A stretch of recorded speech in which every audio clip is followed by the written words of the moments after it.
আসসালামু আলাইকুম। আমি মাহফুজুর রহমান, ইউনিক-আইএলস-এ স্বাগতম।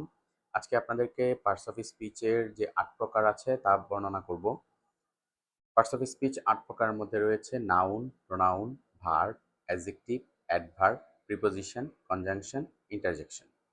তো চলেন আমরা দেখি প্রত্যেকটা কিভাবে সহজে চিনব। ১ নাম্বার নাউন। নাউন হচ্ছে সেই সকল জিনিস যা দিয়ে কোনো কিছুর নাম, বস্তু, যা আমরা দেখতে পারি অথবা দেখতে পারি না অথবা অনুভব করতে পারি, সবকিছুই নাউনের অন্তর্ভুক্ত। যেমন করিম, রহিম, বিল্ডিং, রাস্তা, ঘাট, সবকিছুই নাউনের অন্তর্ভুক্ত। এরপরে হচ্ছে প্রোনাউন। প্রোনাউন হচ্ছে নাউনের পরিবর্তে যা বসবে তাকেই প্রোনাউন বলে। হি, শি, ইট, দে এগুলো হচ্ছে প্রোনাউনের অন্তর্ভুক্ত। এরপরে হচ্ছে অ্যাডজেক্টিভ, যা নাউনের দোষ, গুণ, সংখ্যা, পরিমাণ, অবস্থা এগুলোকে মিন করে অ্যাডজেক্টিভ। একটা উদাহরণ যদি দেই, গুড, ব্যাড, লং, নাম্বারস এগুলো হচ্ছে অ্যাডজেক্টিভের অন্তর্ভুক্ত। এরপরে আসতেছে ভার্ব। ভার্ব যা হচ্ছে বাক্যের প্রাণ বলা হয়, কোনো কাজ বা ক্রিয়া, সেটাই হচ্ছে ভার্ব। যেমন আমি ঘুরতে যাই, আই ভিজিট ডিফারেন্ট প্লেসেস। আমি বিভিন্ন জায়গায় ঘুরতে যাই। আমি ঘুরতে, এই যে ঘুরতে যাওয়া, এটার যে ইংলিশ ক্রিয়া সেটাই হচ্ছে verb. I visit different places, আমি বিভিন্ন জায়গায় ঘুরতে যাই।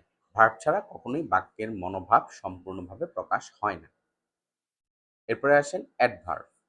অ্যাডভার্ব হচ্ছে কি, এমন কিছু শব্দ বা শব্দগুচ্ছ যা স্থান, কাল, পাত্র নির্দেশ করে। যেমন আমি স্কুলে যাই, আই গো টু স্কুল। যখন এটার সাথে আমরা কিভাবে যাই, প্রতিদিন যাই। কখন যাই, প্রতিদিন যাই। হ্যাঁ, সময়টাকে মিন করে তখন আমরা এটাকে অ্যাডভার্ব বলি। I go to school regularly, অথবা regularly I go to school. এরপরে প্রিপোজিশন, কতগুলো শব্দকে একত্রে সংযুক্ত করার জন্য যে ছোট ছোট শব্দগুলো ব্যবহার করা হয় সেগুলো হচ্ছে প্রিপোজিশন। প্রি মানে পূর্বে, পজিশন মানে অবস্থান। যখন কোনো শব্দের আগে বসে অন্য শব্দের সাথে সংযোগ স্থাপন করে দেয়, ওই শব্দাংশগুলোকে বলা হয় প্রিপোজিশন। বাংলায় আমরা যদি আরেকটু সহজে বুঝতে চাই, বিভক্তি। যেমন to, in, at, for, of, by এগুলো। এরপরে আসে কনজাংশন। কনজাংশন মানে কি, যা কনজাংক্ট করে, মানে একটার সাথে একটাকে কানেক্ট করে। যেমন অ্যান্ড, বাট, অর, দো, অলদো, ইনস্পাইট অফ, ডেসপাইট এগুলো, যা দুইটা বাক্যকে সংযুক্ত করে। দুইটা শব্দকে সংযুক্ত করলে সে প্রিপোজিশন, দুইটা বাক্যকে সংযুক্ত করলে সে হচ্ছে কনজাংশন। আর সবার শেষে যেটা আসে সেটা হচ্ছে ইন্টারজেকশন।